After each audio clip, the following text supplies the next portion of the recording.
You spend years trying to control what you feel. You force calmness, stage patience, sustain the sanitized version of yourself that you have learned to present to the world. And yet, at some point in the day, something within you reacts in a way you did not authorize. You explode at those who didn't deserve it. You sabotage what you desire most. You push the right people away and become attached to exactly those who corrode you from within. And then you blame yourself. You think you lack discipline. You think you need more willpower, more therapy, more reading, more of anything. But Carl Jung saw something more unsettling than all of that. You are not losing control of your emotions. You are being silently steered by a part of you that was never invited to the table. A part you have spent your whole life pretending does not exist. This part has a name.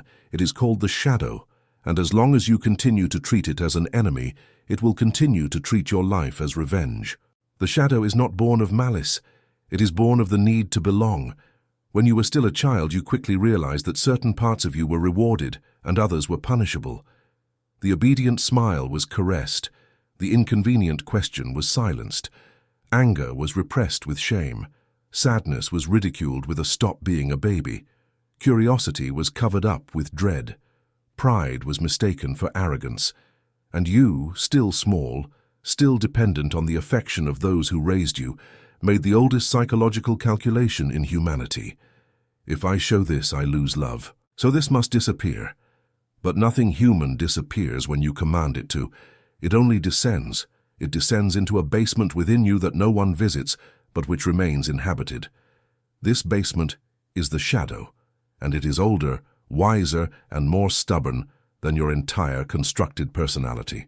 It is not that you are fake. It is that you are, in large part, an agreement, a silent agreement between who you are and who they needed you to be. Every piece of you that was denied became a ghost with a fixed address. And these ghosts do not ask for permission to exist. They wait. They sit at the edge of your consciousness and wait for the right moment to manifest as an impulse, as a reaction, as self-sabotage. The child who learned to swallow their tears becomes the adult who cannot cry even when their body begs for it.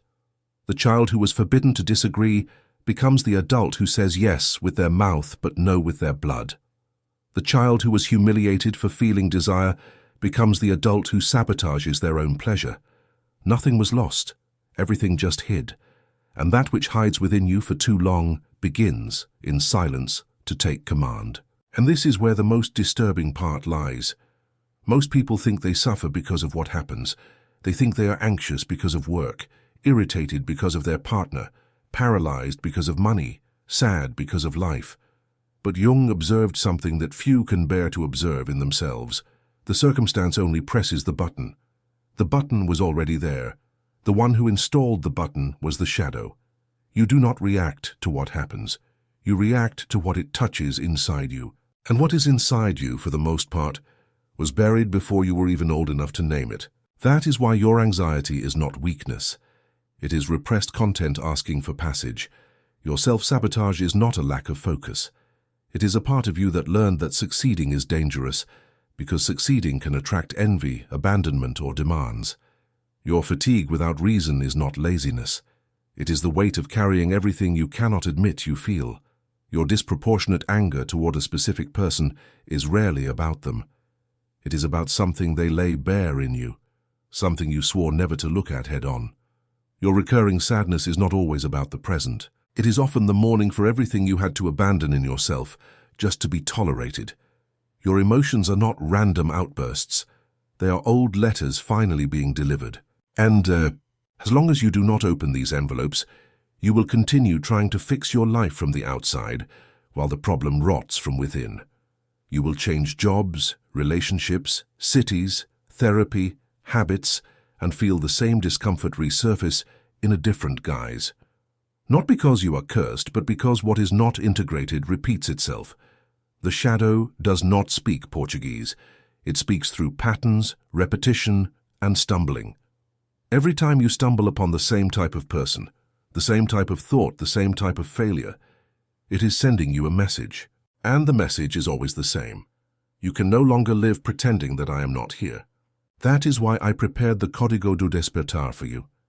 This discomfort you feel, This sensation of being stuck inside your own life is not a character flaw. It is your shadow knocking on the door of your consciousness after years of forced silence. The Código do Despertar is an interior map based on the psychology of Carl Jung, distributed over 60 days, with a daily lesson, practical micro-actions, and a reflection journal for you to break free from paralysis and find a clear meaning for your life. It is not just another piece of motivational content. It is the practical path to individuation. The link is in the first pinned comment of this video.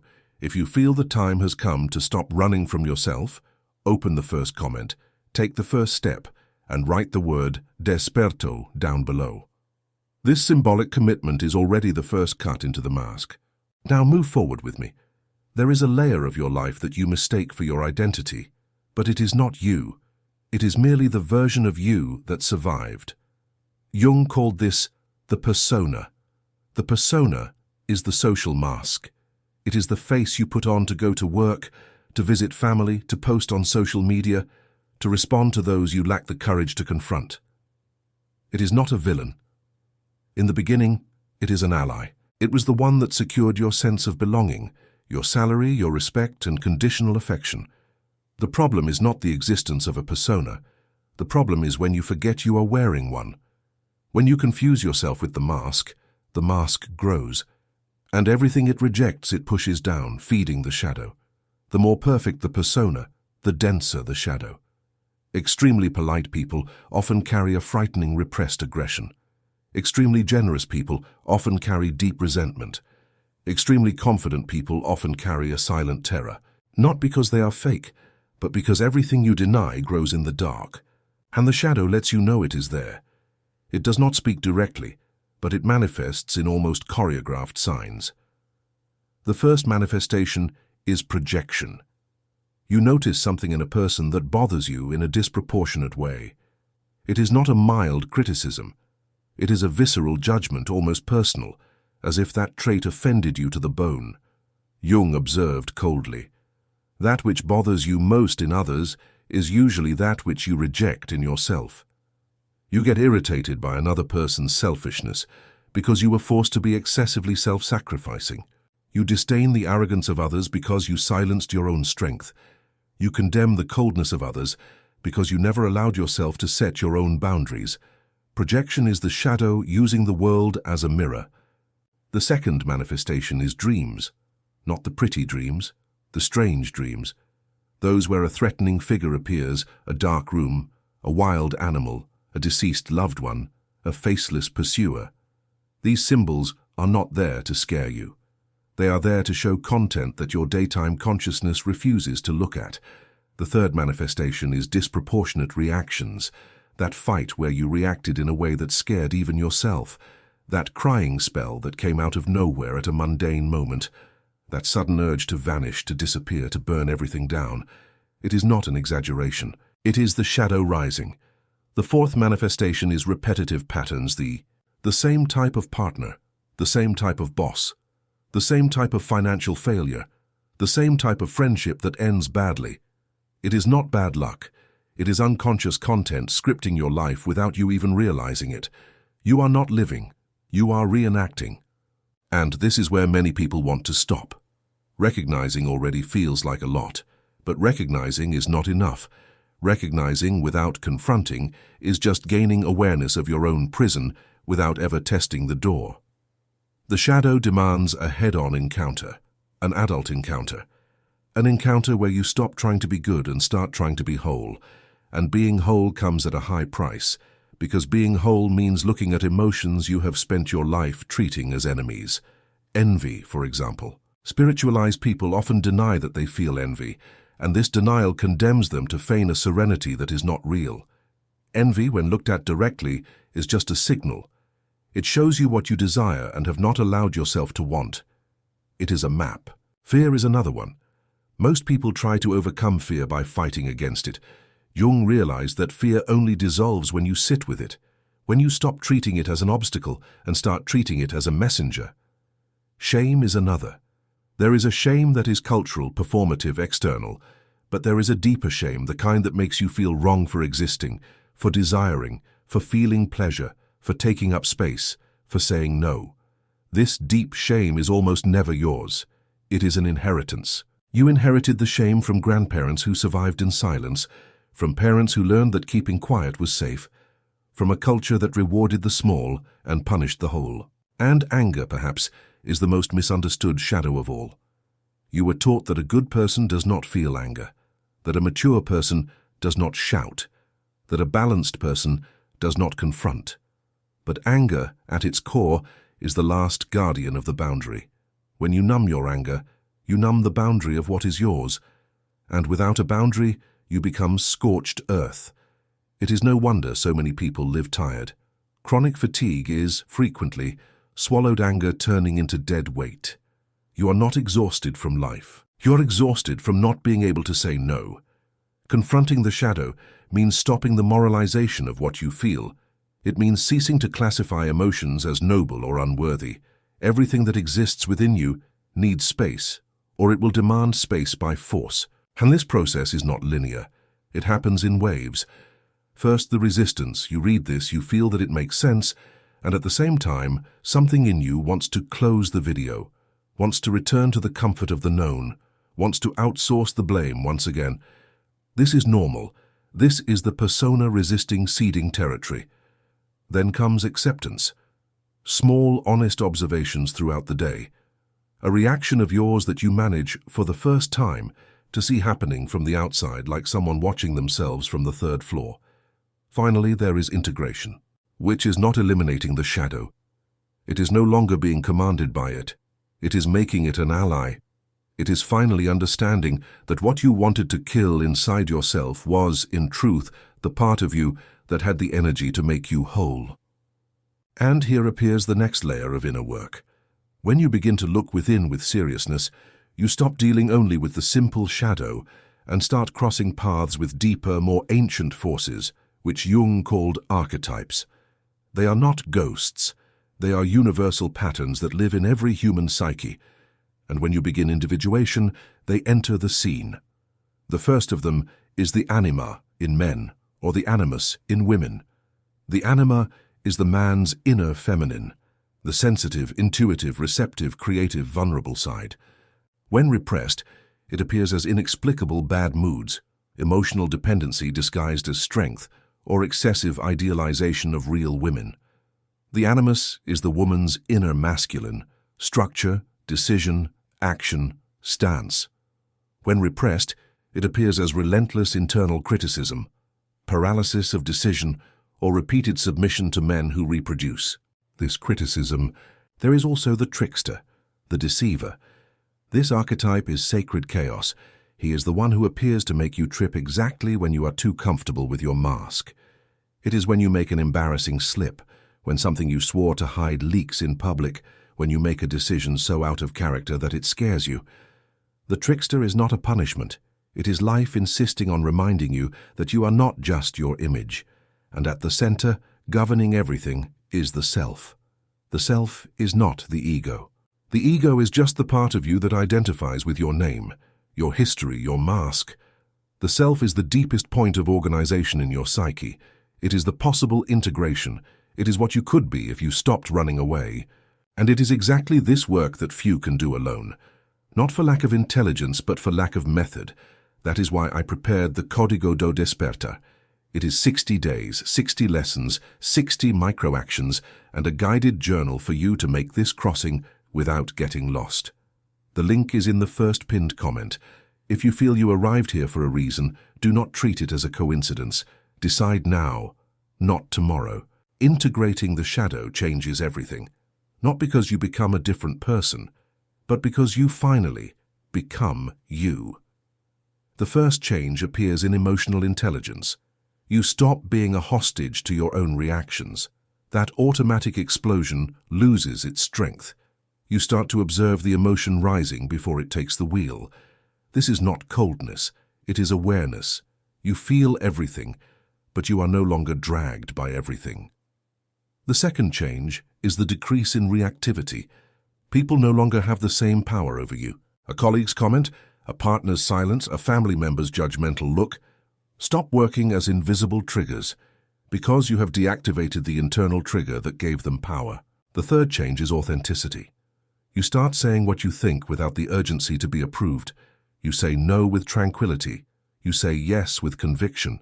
You stop promising what you cannot deliver. You stop performing versions of yourself to please audiences that do not even realize you are acting. And this authenticity has an interesting side effect. Some people walk away, but those who stay get to know the real you, and that builds relationships of a density you never imagined possible. The fourth change is resilience. You do not become invulnerable, but you begin to understand that suffering and destruction are not the same thing. You suffer, go through it, integrate it, and move on. Crises stop being apocalypses and become turning points. And the fifth change, perhaps the most decisive, is peace with your own negative emotions. You do not eliminate them. You live with them. Envy ceases to be a sin and becomes a compass. Anger ceases to be a monster and becomes a boundary. Sadness ceases to be a weakness and becomes a translation of something that needs mourning. Fear ceases to be an enemy and becomes a warning. You begin to inhabit your own psyche like someone who inhabits a house with different rooms, and not like someone hiding in the basement of their own body. But none of this is maintained without practice. Shadow integration is not an event. It is discipline. It is a daily craft, silent, with no audience. There are some habits that sustain this path, and none of them are grand. The first is self-observation. Several times a day, pause for 2 seconds and ask, what am I feeling right now, and who does this emotion truly belong to? Is it mine from today, or is it a reaction rehearsed since childhood? The second is reflective writing, not a pretty Instagram diary, raw diary, or the one where you write what you wouldn't say out loud. Everything you write without censorship is the shadow rising to the surface in a controlled way. The paper is the only confessor that doesn't abandon you. The third is dream analysis. You don't need to become an expert. Just write down upon waking any image that remained. Over time, patterns emerge, characters repeat, scenarios repeat, and there is your psyche handing you nightly reports on what your daytime mind hides. The fourth is conscious presence, true mindfulness, not the app version, the silent version. Sitting for 10 minutes a day in silence and letting whatever comes, come without judgment. Most people flee from this silence because it is precisely within it that the shadow speaks. The fifth is the revision of the persona, asking yourself several times a week, in which situation am I acting? Where am I tired of being a version of myself? Where is the mask feeling too tight? The sixth is the observation of relationships. The people around you are mirrors, those who irritate you, those who seduce you, those who paralyze you, those who enchant you. All these reactions are informing you about your own contents. And the seventh, perhaps the most important, is the humility to accept that this work never ends. You will not one day arrive ready. You will arrive more whole. There will always be a new layer, a new wound coming to the surface, a new archetype manifesting. This is not failure, it is vitality. Anyone who thinks they have understood themselves entirely has stopped living. The integration of the shadow is, at its core, the adult commitment to keep knowing oneself until the end. And that is why it requires a method. Without a method, you give up. Without daily practice, you forget. Without reinforcement, you go back to the old mask and blame life. That is why the Código do Despertar was structured into 60 days. You cannot make this crossing by improvising. You need one lesson a day, one micro-action a day, one reflection a day, in a calculated sequence, so that each layer settles before the next one comes. The link is in the first pinned comment of this video. Do not postpone. Postponing this encounter is the most elegant way to keep losing your own life in slow motion. Those who decide today, start today. Those who close the video and say, I'll watch it later, are, without realizing it, keeping the basement locked for another year. Open the first comment, secure your access, and take the first step while your courage is still lit. Because you need to understand one thing that no one has told you clearly. Ignoring the shadow is not neutrality. Ignoring the shadow has a price, and the price is collected every day in small, silent installments. It collects in the form of repeated relationships, where you swap the faces but reenact the same plot. It collects in the form of a stagnant career, where your ceiling is not external, but the internal fear of occupying the place you are entitled to. It collects in the form of a sick body, because repressed emotion does not disappear. It migrates to the tissue. It collects in the form of children repeating patterns of yours that you swore you would never pass on. It collects in the form of a whole life being lived on autopilot, with diplomatic smiles on the outside and a dull noise on the inside. And the worst part is that this life may seem acceptable. It may seem organized. It may seem normal. And it is precisely this anesthetized normality that Jung observed with cold sadness. Most people do not go insane, but they do not awaken either. They live in a comfortable middle ground where suffering is bearable enough not to demand change, and life is lukewarm enough not to demand truth. This is the true silent tragedy. Not the acute pain, the lukewarm, the constant, the invisible, the one you confuse with adulthood, the one you call maturity when, deep down, it is merely resignation. Facing the shadow is the opposite of that. It is choosing the acute discomfort of the truth over the chronic comfort of the lie. It is preferring one night looking at yourself to a decade avoiding the reflection. It is accepting that real peace is not the absence of internal conflict. It is the presence of an honest relationship with everything that exists within you. Whoever integrates the shadow does not become a saint. They become a sovereign of their own internal house. They cease to be invaded by reactions, triggers, patterns, projections, and the expectations of others. They become the master of their own gestures again. And when you are the master of your own gestures, life finally becomes yours. There is no turning back from this path. Once you see, you cannot unsee. You may try to go back to pretending, but your psyche has already seen it. And it will keep reminding you in dreams, in reactions, in symptoms, in encounters, in books, in videos like this one, that there is work waiting for you. You can postpone it. But postponement is also a choice, and it charges interest. Every year you spend pretending that everything is fine is a year that the shadow grows in the basement, and sooner or later it will break down the living room door. Better to go down now and meet who is down there than to wait for it to come up by force. You can close this video and continue outsourcing your pain to the world, blaming your childhood, your partner, the system, fate. Or you can accept today that everything that needs to be confronted already lives within you. The first pinned comment is the starting point. O Código de Despertar is the map. The journey is yours. No one can cross it for you. The illusion is over. Choose.